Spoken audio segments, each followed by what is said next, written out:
রোহিঙ্গাদের দৈনিক খাদ্য সহায়তা অর্ধেকে নামিয়ে আনার জাতিসংঘের সিদ্ধান্তে মারাত্মক খাদ্য সংকটে পড়ার আশঙ্কা করছেন রোহিঙ্গারা। পাশাপাশি অপরাধ প্রবণতা বাড়ার আশঙ্কা করছে সচেতন মহল, যার প্রভাব পড়তে পারে গোটা দেশের আইন শৃঙ্খলা ব্যবস্থার ওপর। ইরফানুল হাসানের তথ্যচিত্রে ডেস্ক রিপোর্ট।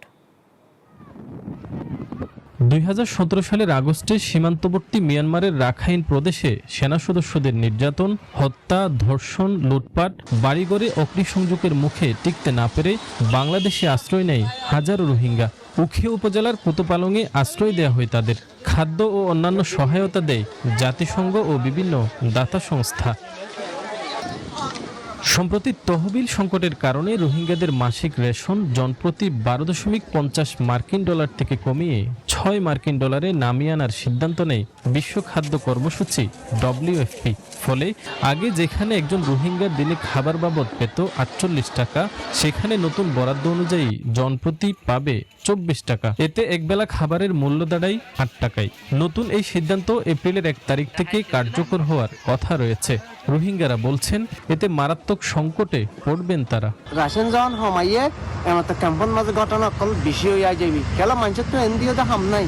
$12 ন $3 ন $1 দিয়ে আনা করবো আর দেশ আর কান আর লাভলি জলদি তু জলদি ইউএনএ আর কানাতে কান সেফ জুম করো আর টুপি দিয়ে আরে আর এখন যাই বই।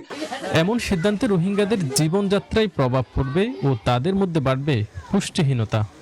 ফুড সাপ্লাই এটা বেসিক ফুড আপনার যে চাহিদা সেটা ব্যাপক প্রভাব পড়বে, নিউট্রিশন সমস্যা হবে, এটা দৈনন্দিন খাবার দিয়ে দেওয়া তাদের জীবনযাপনে প্রভাব ফেলবে।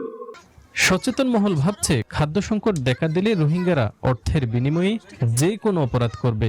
এতে আইন শৃঙ্খলা পরিস্থিতি পড়বে চরম হুমকির মুখে। অবভিয়াসলি এটা একটা, আমি বলেছি এটা নেতিবাচক প্রভাব পড়বে বাধ্য, কারণ ওদেরকে তো খাবার জোগাড় করতে হবে। ছেলে মেয়ে যদি কান্না করে ওর খাবারটা করতে কেন, অবভিয়াসলি ওকে কোনো একটা খারাপ ভালো পথে কোনো একটা যেতে হবে। বর্তমানে বাংলাদেশে বসবাসরত রোহিঙ্গার সংখ্যা 12 লাখের বেশি। সম্প্রতি নতুন করে আরো 70,000 রোহিঙ্গা অনুপ্রবেশ করেছে। ইরফানুল হাসান, নিউজ 24, কক্সবাজার।